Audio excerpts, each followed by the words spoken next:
จะพามาดู Yamaha X-Max 300 เรื่องของการทำต่อจากคลิปที่แล้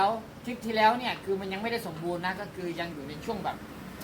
ใช้มือจับอะไรเนี่ยแต่ตอนนี้เนี่ยก็เกือบประมาณสัก 90% แล้วกันเหลือแค่เรื่องของการปรับจูนอ่ะมาดูกันครับนี้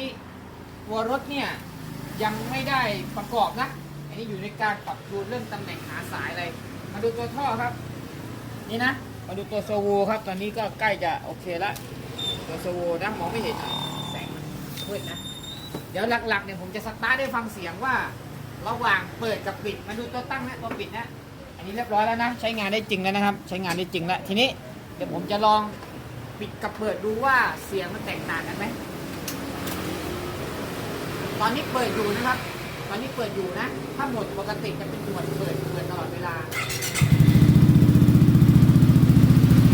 อันนี้ผมเปิดให้ฟังเสียงแบบตอนที่ว่าเครื่องเปิดนะ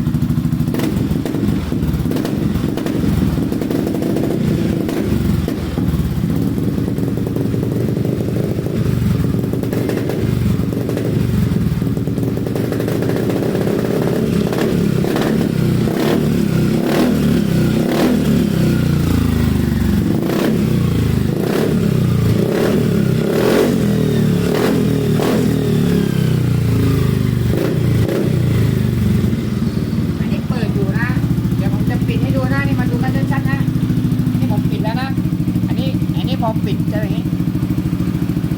นี่มาฟังเสียงครับ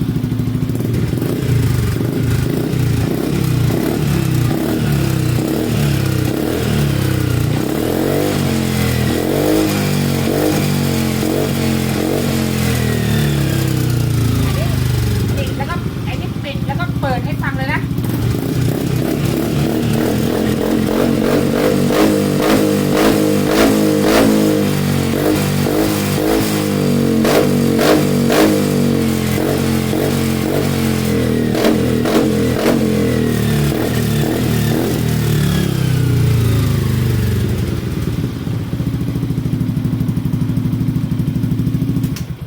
จะชัดเจนนะประมาณนี้นะโอเคนะครับก็เดี๋ยวมาติดตามกันดูแล้วกันว่าหลังจากที่การปรับจูนใช้งานจริงเป็นยังไงบ้างครับผมช่างสายยะลาขอบคุณมากครับยังไงก็ฝากกดไลค์ด้วยแล้วกันสวัสดีครับผม